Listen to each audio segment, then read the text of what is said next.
días, queridos hermanos. Hoy 29 de agosto del año 2021. Nos juntamos nuevamente en este culto virtual que esperemos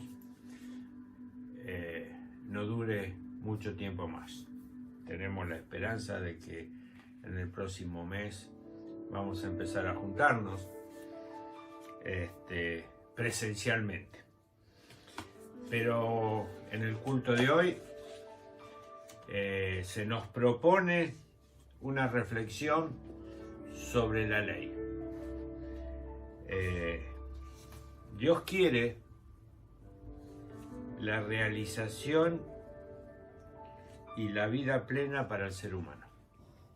Dios quiere que nos realicemos como seres humanos y que vivamos una vida plena. Y en ese sentido nos da algún tipo de instrucción y nos da la ley.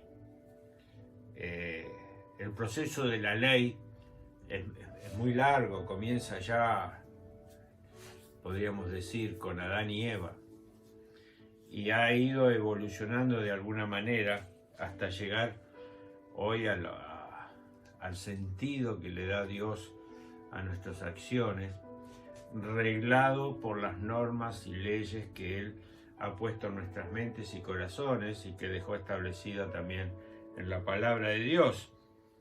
Todo esto reafirma el concepto que de Dios quiere la realización y la vida plena para nosotros, y en ese sentido entonces nos da las reglas, las maneras de conducirnos. La ley es un indicador de Dios al hombre, un indicador por el camino donde debemos transitar.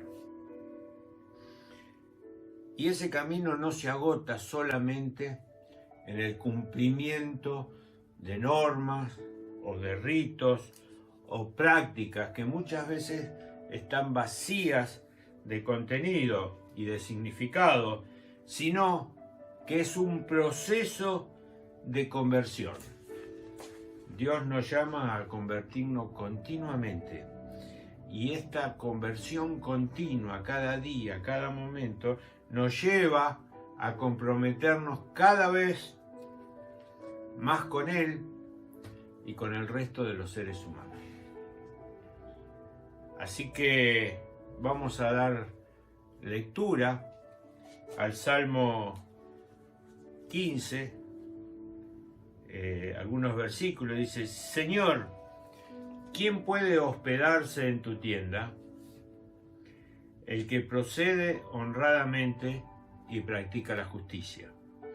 El que tiene intenciones leales y no calumnia con su lengua. Señor, ¿quién puede hospedarse en tu tienda? El que no hace mal a su prójimo, ni difama al vecino. El que considera despreciable al impío y honra a los que temen al Señor. Señor, ¿quién puede hospedarse en tu tienda? El que no presta dinero a usura, ni acepta soborno contra el inocente. El que así obra, nunca fallará. Señor, ¿quién puede hospedarse en tu tienda? Oramos. Gracias, nuestro Dios, te damos en esta mañana porque nos has invitado a juntarnos entre nosotros de esta manera para hablarnos, para seguir dictando tu voluntad, que en última instancia es la ley que impones en nuestras mentes y corazones para poder saber los caminos que tenemos que caminar. Te alabamos y te adoramos por esto, te bendecimos y deseamos que por medio de este culto que tenemos puedas hacerte presente para que esa voluntad tuya pueda reafirmarse cada vez más en nuestra vida. En el nombre de Jesús. Amén.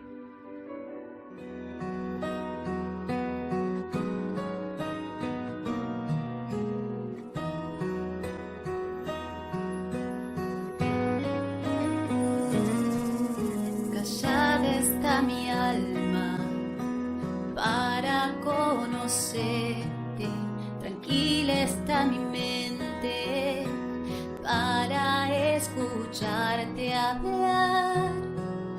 No quiero interrumpir con mis palabras el fluir de tu voz. Fluye en mí como río en primavera, como aquella vez primera cuando yo te conocí. Fluye en mí, el silencio está en mi alma, sáciame con tu palabra y renueva todo en mí. Oh Jesús, mi gran amor, mi pasión, mi lema, fluye en mí.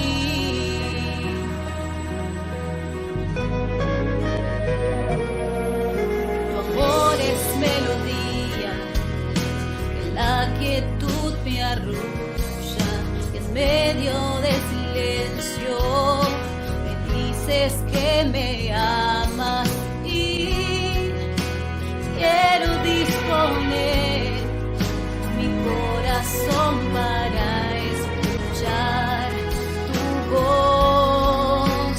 Fluye en mí como río en primavera, como aquella vez primera cuando yo te conocí. Fluye en mí, el silencio está en mi alma, sáciame con tu palabra y renueva todo en mí. Oh Jesús, mi gran amor, mi pasión, mi lema, fluye en mí.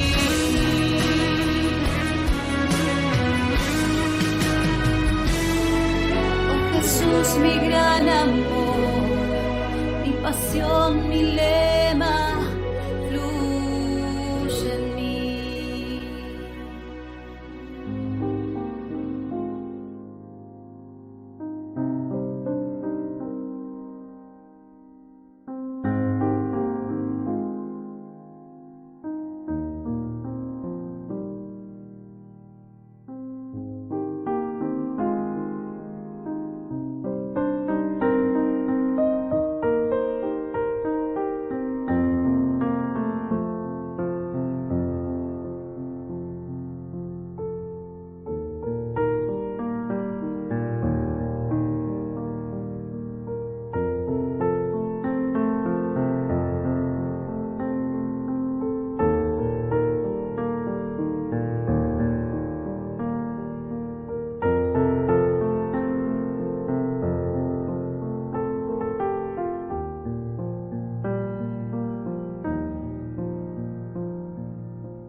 Algunos fragmentos de Marcos 7.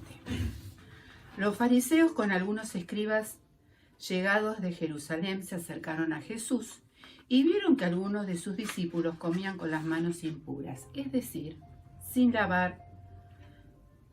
Los fariseos en efecto y los judíos en general no comen sin lavarse antes cuidadosamente las manos, siguiendo la tradición de sus antepasados. Y al volver del mercado no comen sin hacer primero las abluciones. Además, hay muchas otras prácticas a las que están aferradas por tradición, como el lavado de los vasos, de las jarras, de las vasijas de bronce. Entonces los fariseos y los escribas preguntaron a Jesús: ¿por qué tus discípulos no proceden de acuerdo con la tradición de nuestros antepasados, sino que comen con las manos impuras? Él le respondió: hipócritas, bien profetizó de ustedes Isaías en el pasaje de las Escrituras que dice: este pueblo me honra con los labios, pero su corazón está lejos de mí. En vano me rinde culto. Las doctrinas que enseñan no son sino preceptos humanos. Ustedes dejan de lado el mandamiento de Dios por seguir las tradiciones de los hombres. Y Jesús, llamando otra vez a la gente, les dijo: escúchenme todos, entiéndanlo bien. Ninguna cosa externa que entra en el hombre puede mancharlo. Lo que lo hace impuro es aquello que sale del hombre, porque es del interior del corazón de los hombres de donde provienen las malas intenciones, las fornicaciones, los robos, los homicidios, los adulterios, la avaricia, la maldad, los engaños, las deshonestidades, la envidia, la difamación, el orgullo, el desatino. Todas estas cosas malas proceden del interior y son las que manchan al hombre. Cuando hablamos de catacumba, nos viene a la mente esas grandes galerías subterráneas que había en Roma, que sirvieron de refugio y también de cementerio a los primeros cristianos cuando fueron perseguidos allá por el año 63, 64 de nuestra era. Y también ha habido y se han encontrado catacumbas pertenecientes a judíos que ya tenían una presencia en Roma desde por lo menos el año 139 a.C. Y se ha descubierto, se ha hallado que ellos estaban organizados por lo menos en 12 comunidades o 12 grupos distintos.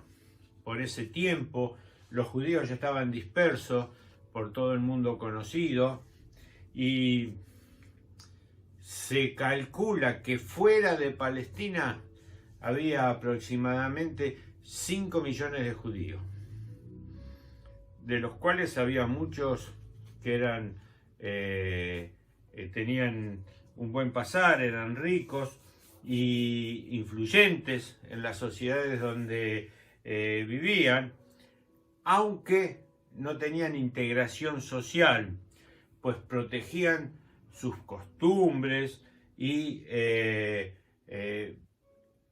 formaban núcleos muy cerrados. Esa fue la conducta responsable por la cual mantuvieron la supervivencia. Hasta el día de hoy pasa lo mismo, más o menos. Y dentro de Palestina había solamente 1 millón de ellos, de los judíos. Estamos hablando del contexto de este pasaje, por eso lo mencionamos. Porque Marco escribe en Roma, luego de la matanza de los primeros cristianos por orden de Nerón, que los acusó del incendio que se produjo en Roma en ese tiempo.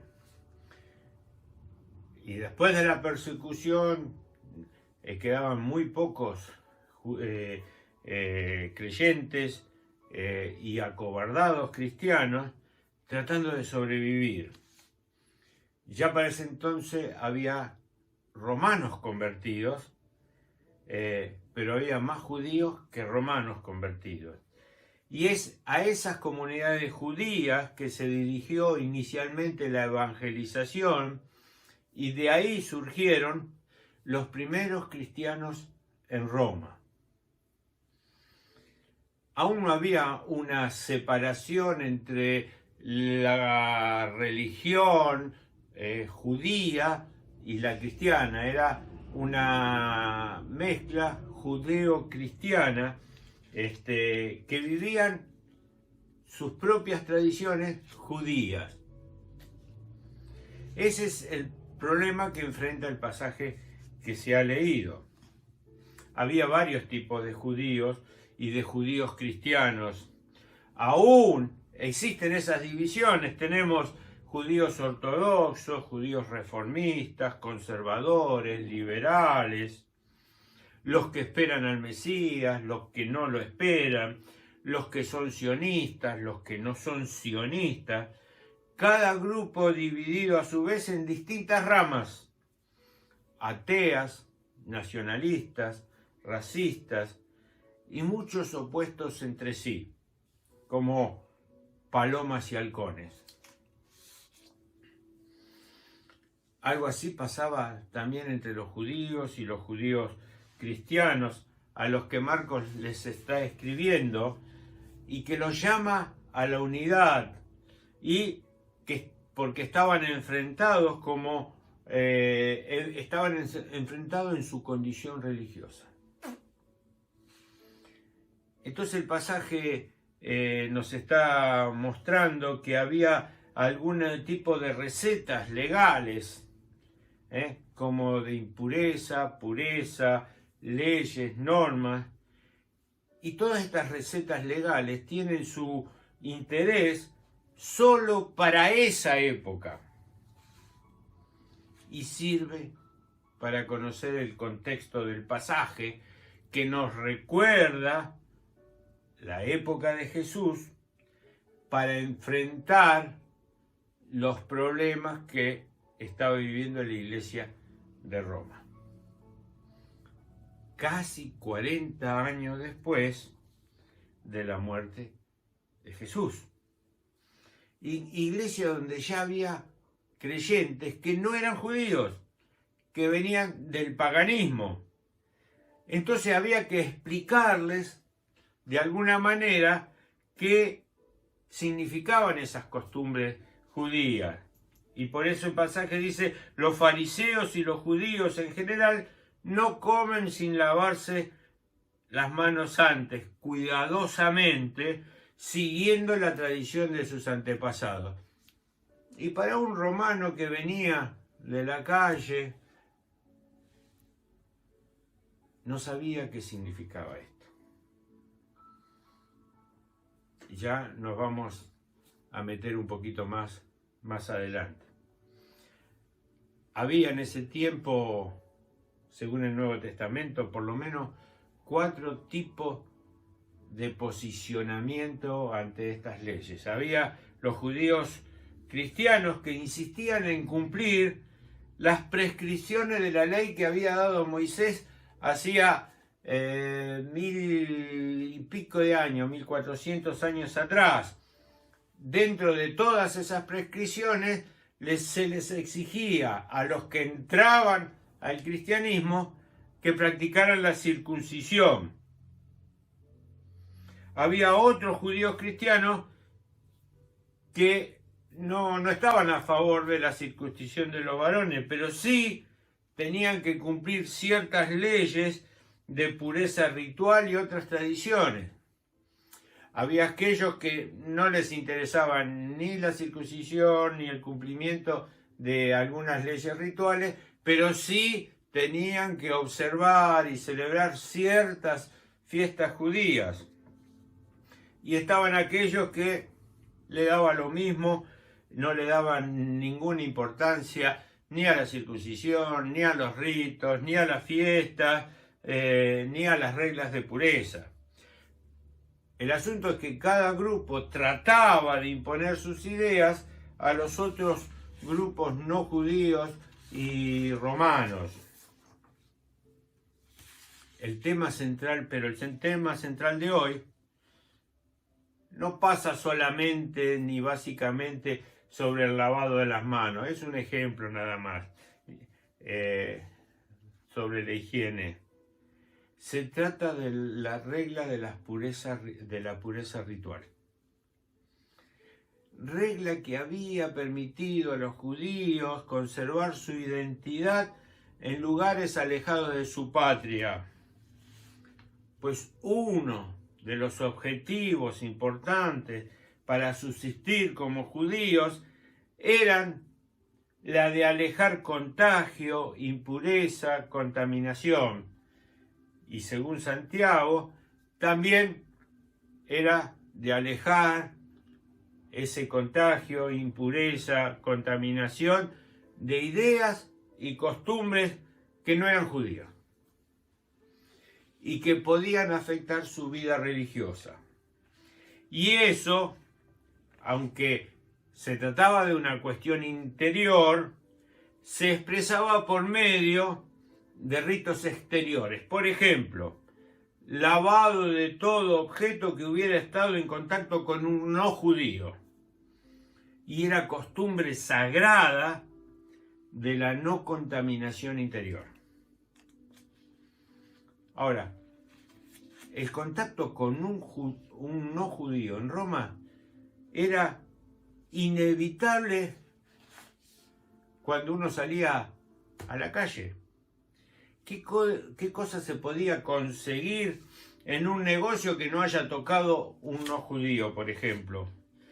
¿Quién caminando por las calles, por las plazas, no tenía roce con alguno de ellos? La convivencia es eso. Tocarse, saludarse, pasarse cosas. En Jerusalén, en Palestina, era más fácil porque eran todos judíos, así que... Pero en Roma, que era una ciudad cosmopolita, fíjense, los judíos tenían algo que se llama el Talmud. El Talmud es un librón, un librazo que tiene recopiladas todas las costumbres y tradiciones de del pueblo judío. Y solo para las manos tiene un tratado de pureza que solo para las manos contempla 4 capítulos. 4 capítulos escritos para ver cómo se lavaba las manos. Y te decía la cantidad de agua, la cantidad de veces, cómo tenías que hacer. Una barbaridad. No se los quiero leer porque es muy largo, pero era una barbaridad en aquel tiempo. Y también tenía tratados para de pureza sobre los utensilios, sobre los vasos, sobre las jarras, sobre la vajilla, sobre animales, por ejemplo la vaca, sobre los alimentos, sobre la mujer que estaba menstruando, sobre las tiendas. Vieron que los judíos tienen siempre negocio. Cómo había que limpiar la tienda después que cerraban. Terminaba el día a las 18 horas y bueno, la tenían que limpiar de alguna manera para ir recordando, porque adentro habían entrado mucha gente que no era judía. Entonces había que limpiar la tienda de los clientes gentiles y cómo conservar el dinero. Parece ridículo, pero era un modo de recordar que vivían fuera de su patria y que no debían contaminarse por ideas y costumbres de los paganos. La intención era buena y si uno cumplía, pasaba a ser respetados por sus connacionales, pero quizá será más pagano que los mismos paganos. Es decir, una cobertura externa. De ahí la palabra hipócrita, que es un término griego que se usaba para los actores y que significaba jugar un papel o hacer creer. Por eso Isaías por ahí dice, me honran de labios, es decir, desde afuera, pero su corazón está lejos de mí, el interior está lejos de Dios. Y esas normas servían para juzgar a los demás. Era un criterio para definir la fidelidad o no a Dios de los creyentes. Eso es lo que ataca Marcos, que no puede aceptar esos ritos y tradiciones que dividan a los creyentes. Le está diciendo que se estaban peleando por pavadas, por cosas externas.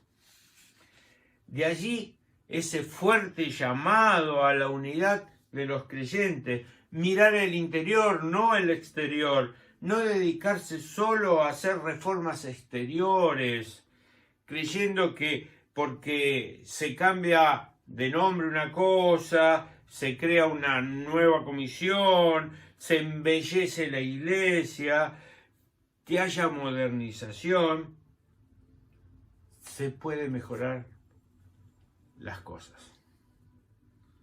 Se cambia lo exterior por cambiar y hacer algo, pero el interior sigue en caída libre, barranca abajo.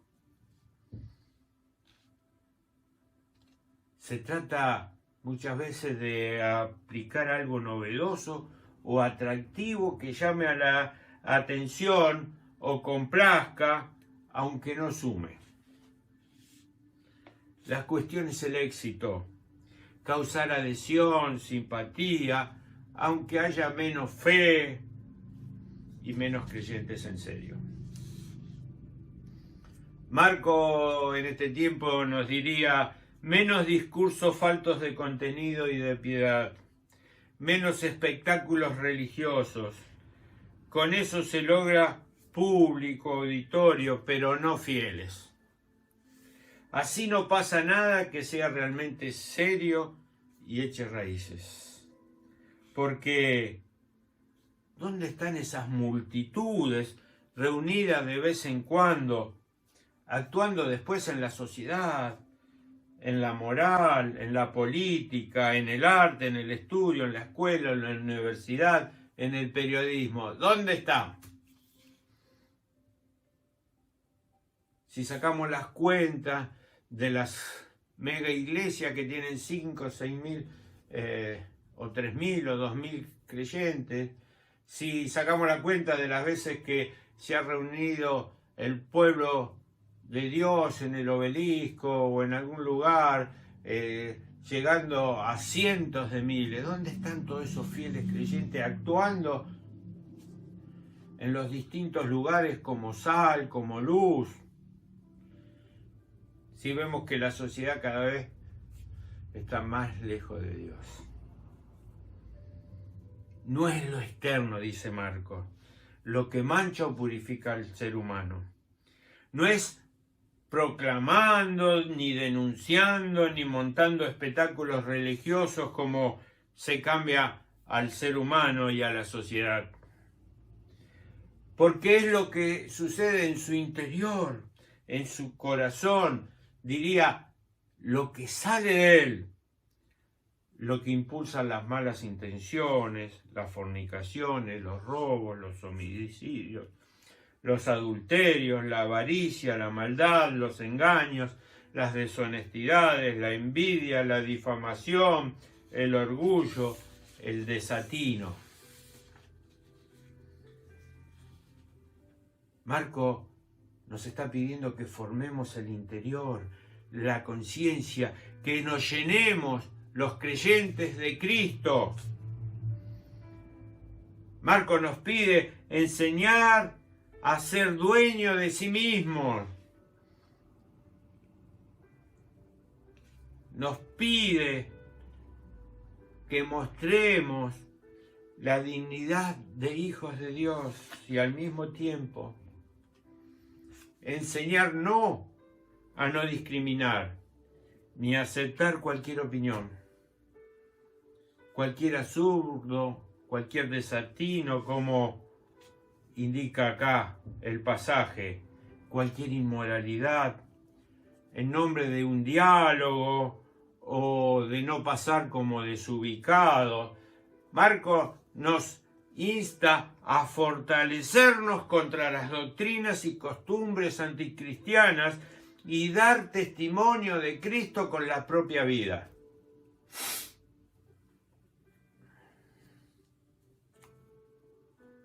Porque también se corre el peligro de transformar nuestras comunidades en ritos, en reuniones, en costumbres. más o menos entretenida, de acuerdo al pastor que esté de turno.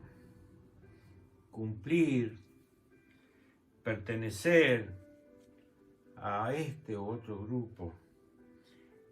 Pero en la práctica nos asimilamos al mundo, a la sociedad, quizás de una manera instintiva, al modo farisaico, hipócrita, es decir, hipócrita en el sentido de hacer creer, como decíamos que significa la palabra, hacer creer que somos cristianos, limpios por fuera, simpáticos, agradables, no desubicados, pero contaminados por dentro. Porque el paganismo ha entrado en nuestros negocios, o ha entrado por medio de la televisión a nuestras vidas, las redes, o las costumbres de nuestros amigos, o los lugares que frecuentamos, o las modas. Modas pueden ser no solo vestirse o aparentar, las modas ideológicas, los conceptos que maneja la sociedad en relación a las relaciones que tenemos con los demás, las demás personas, o el acomodarnos al ¿y si lo hace todo el mundo? Muchas veces hacemos gestos de cristianos, pero poco a poco y sin darnos cuenta, adoptamos actitudes e interioridades paganas. Sí, es hora, por fin, vivir y sentirnos los creyentes, nosotros, los que decimos que tenemos a Cristo, que somos cristianos. Es hora de ser verdaderamente y solamente cristianos. Más allá de la comunidad o denominación a la que pertenezcas. Debemos fortalecer nuestra identidad, darnos cuenta de que, como los antiguos judíos y cristianos allá en la Roma pagana, no basta con gestos, con pinceladas exteriores, o conservadoras, o renovadoras. No basta con hacernos los perfectos para demostrar nuestra fe. Lo que sí se apela en el pasaje a vivir nuestra verdadera vida interior, a acrecentarla, fortalecerla a través de ¿qué? De la oración, del estudio de la palabra, del perfeccionarnos como creyentes, vivir lo que creemos con amor, con súplica, para que Dios nos proteja, y con súplica para que la gracia de Dios esté con nosotros. Por eso te invito a que sigas abriendo esa mente, ese corazón, a esa conversión diaria, para que Cristo viva en tu vida, para que Dios haga nido en tu corazón y para que tu caminar no sea solamente una manera exterior de manifestar que sos cristiano, sino que ese caminar demuestre que en tu interior vive Dios y que sos testimonio de un Cristo muerto y resucitado por amor a vos y por amor a todos los que se acercan a Él y a la humanidad. Dios te bendiga. Dios nos bendiga. Amén. Buenos días, comunidad. Estamos haciendo los motivos de oración. Queremos mencionar algunos de ellos, pero hay muchas familias que nos envían motivos de oración y tenemos en la comunidad muchos motivos para orar.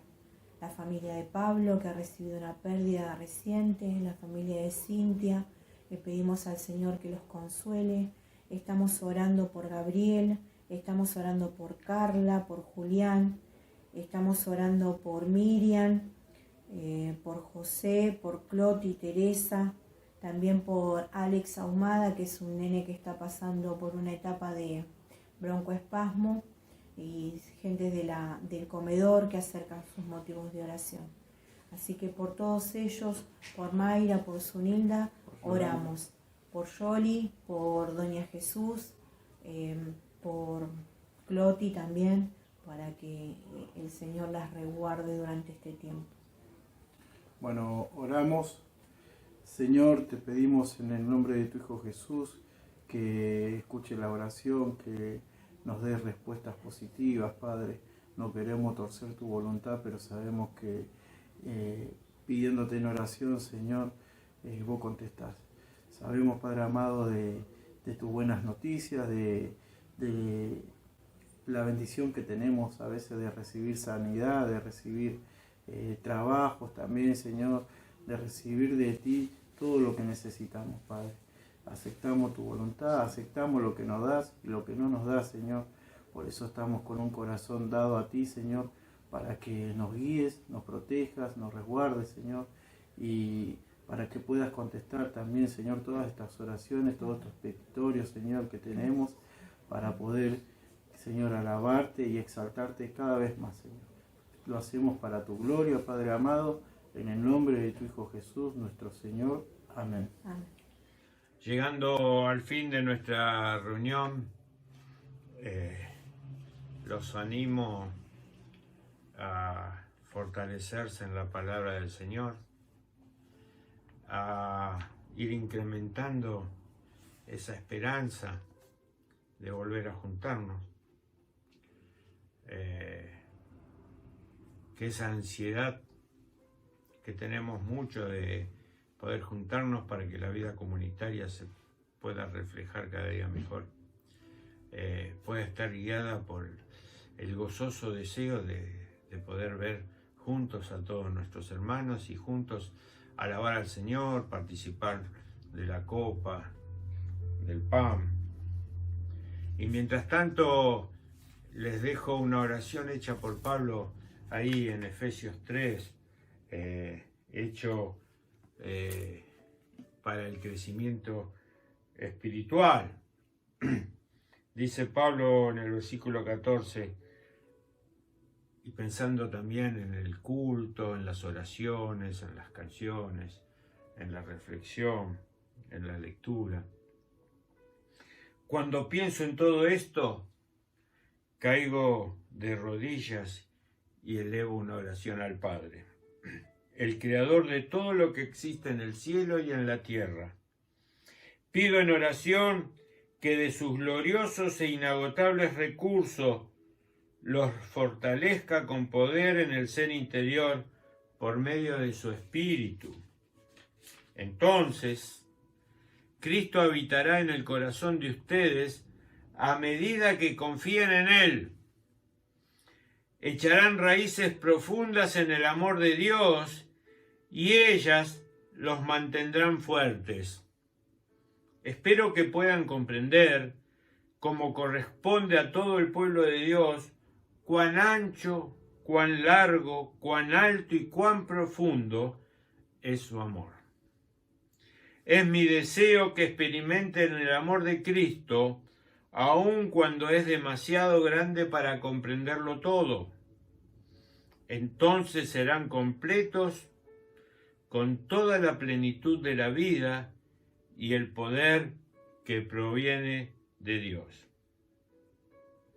Ahora, que toda la gloria sea para Dios, quien puede lograr mucho más de lo que pudiéramos pedir o incluso imaginar mediante su gran poder que actúa en nosotros. Gloria a Él en la Iglesia y en Cristo Jesús por todas las generaciones, desde hoy y para siempre. Amén y amén. Dios nos bendiga.